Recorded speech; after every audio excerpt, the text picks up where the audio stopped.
Hello मेरे प्यारे छात्रों, कैसे हैं आप लोग को। उम्मीद करता हूँ कि बढ़िया होंगे। तो आपकी बोर्ड एग्जाम की तैयारी बहुत अच्छे तरह से चल रहे होंगे। तो मैं आप सभी के लिए आज यानी कि हिंदी व्याकरण वर्ण एवं वर्णमाला के कुछ ऐसा सवाल लेकर आए हैं जो यानी कि सीधे एग्जाम बोर्ड में पूछे जाएंगे। तो चलिए यानी कि बिना समय गवाए हुए चलते हैं क्लास की तरफ।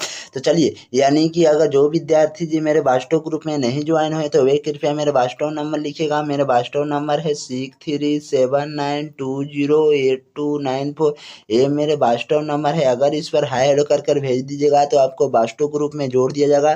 तो यानी कि आज का सबसे पहले मोटिवेशन है कि मेहनत का पसीना कल की खुशियों का बीज है।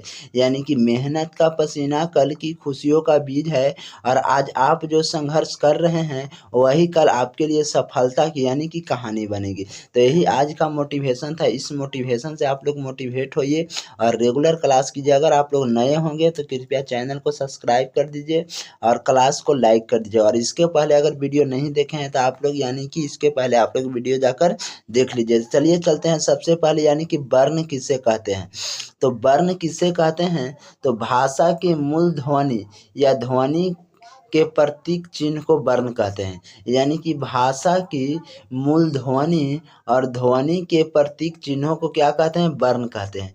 या भाषा की सबसे छोटी इकाई को भी वर्ण कहते हैं। क्या कहते हैं, तो भाषा की सबसे छोटी इकाई को क्या कहते हैं, वर्ण कहते हैं जी। क्या कहते हैं, आप लोग पहले पढ़े होंगे कि वर्ण उस मूल ध्वनि को कहते हैं जिसका खंड या टुकड़ा नहीं किया जाए। तो यही आप लोग को भूल कर ये भी याद करना है कि भाषा की सबसे छोटी इकाई को वर्ण कहते हैं। चलिए वर्णमाला किससे कहते हैं, वर्णों के क्रमबद्ध समूह को वर्णमाला कहते हैं। यानी कि वर्णों के क्रमबद्ध समूह को क्या कहते हैं जी, वर्णमाला कहते हैं। वर्णों के क्रमबद्ध समूह को क्या कहते हैं, तो वर्णमाला क्या कहते हैं जी, तो वर्णमाला कहते हैं। चलिए अब चलते हैं यानी कि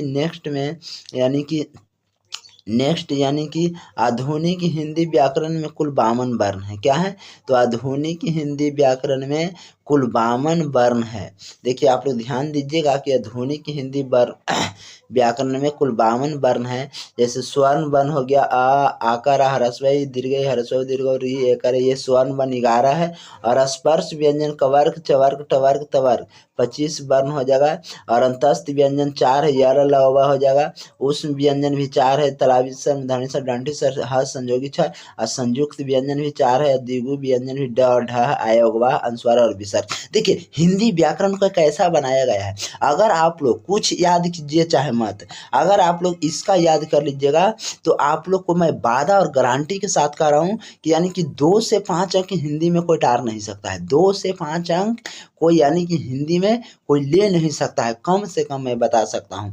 तो चलिए इतना आप लोग याद कीजिएगा। चलिए चलते हैं नेक्स्ट स्लाइड में। नेक्स्ट स्लाइड के स्वर्ण वर्ण के यानी कि स्वर्ण वर्ण के प्रकार। देखिए स्वर वर्ण के प्रकार है, पहला मूल स्वर, दूसरा संयुक्त स्वर। तो पहला हो जाएगा मूल स्वर, दूसरा संयुक्त स्वर। तो मूल स्वर यानी कि आ, आकार, ह्रस्व ई, दीर्घ ह्रस्व उ, दीर्घ ई, ओ। संयुक्त स्वर ए, अ जोड़ ए बनकर क्या बना है, ए। तो अ जोर ओ बनकर क्या बना है, औ। इस पर भी ध्यान देना, तो ये संयुक्त स्वर हो जाएगा। चलिए अब चलते हैं यानी कि मूल स्वर के 2 भेद होते हैं। यानी कि मूल स्वर के कितने भेद होते हैं 2 भेद होते हैं।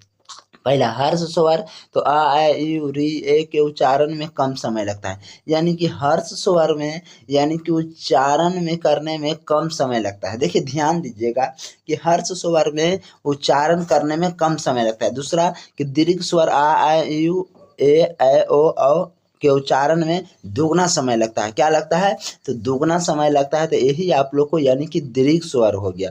चलिए अब चलते हैं अगले नंबर पर। अगला नंबर क्या कह रहा है, यानी कि स्वर्ण वर्ण। तो स्वर्ण वर्ण क्या है, तो स्वर्ण वर्ण उसे कहा जाता है जिनका उच्चारण बिना किसी दूसरी वर्ण की सहायता से है। स्वर्ण वर्ण बिना किसी दूसरी वर्ण की सहायता से हो उसे हम लोग स्वर्ण वर्ण कहते हैं। स्वर्ण वर्ण 11 है। कितने हैं, 11 है। ये भी आप लोग बात ध्यान दीजिएगा। तो अ, आकार, ह्रस्व ई, दीर्घ ई, ह्रस्व उ, दीर्घ री, ए, ओ, औ, अन। यही आप लोग को यानी कि स्वर्ण वर्ण हो जाएगा। क्या हो जाएगा, तो स्वर्ण वर्ण की संख्या कितना है जी, 11 है। चलिए अब चलते हैं यानी कि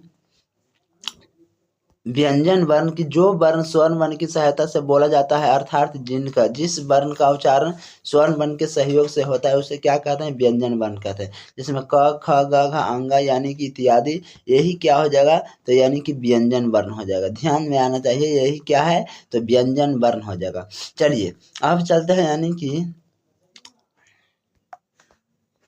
चलिए संयुक्त व्यंजन क्या है, यानी कि संयुक्ताक्षर क्या कहता है। तो संयुक्ताक्षर आप लोग को पता होगा कि दो वर्णों यानी कि संयुक्ताक्षर दो व्यंजनों के मेल से बना है, जैसे आधा क तरा विसर्ग स तरा आधा त, यानी कि इसी तरह से अगर पूछा जाए तो संयुक्ताक्षर बना है। चलिए अब चलते हैं अगले नंबर पर। उच्चारण स्थान भी आप लोग के लिए बहुत यानी कि इम्पोर्टेंट है, तो आप लोग ध्यान दीजिएगा, इसको ट्रिक से मैं समझा रहा हूँ कि यानी कि KTM2 यानी कि KTM2, तो आप लोग को यानी कि KTM के यानी कि कंठ हो जाएगा कवर्ग आ ई उ, यानी कि क ख ग अंगा, ये शब्द कितना से बोला जाता है, तो कंठ से बोला जाता है। और चछिया यानी कि ट से बोला जाता है, तालु से बोला जाता है, तवर्ग यानी कि मूर्धा से बोला जाता है, यानी कि टवर्ग। और री स यानी कि मूर्धा से बोला जाता है, तवर्ग ल स दंत यानी कि दंत से बोला जाता है, पफु म ओठ से बोला जाता है, नासिक न म न य यानी कि ये सब है नासिक। तो अगर आप लोग इसका उच्चारण स्थान को आप लोग को ध्यान में करना है, तो इसका से आप लोग को यानी कि अंक आ जाएगा। अच्छा, तो आप लोग स्क्रीनशॉट मार लीजिएगा। और एक है इसका, देखिए इसका यानी कि आधुनिक आधुनिक हिंदी में व्याकरण में कुल 52 वर्ण है, तो इसका भी आप लोग ध्यान दीजिएगा। चलिए अगर आप लोग को वीडियो पसंद आएगा तो चैनल को सब्सक्राइब कर दीजिएगा और क्लास को लाइक कर दीजिएगा। चलते हैं नेक्स्ट वीडियो में।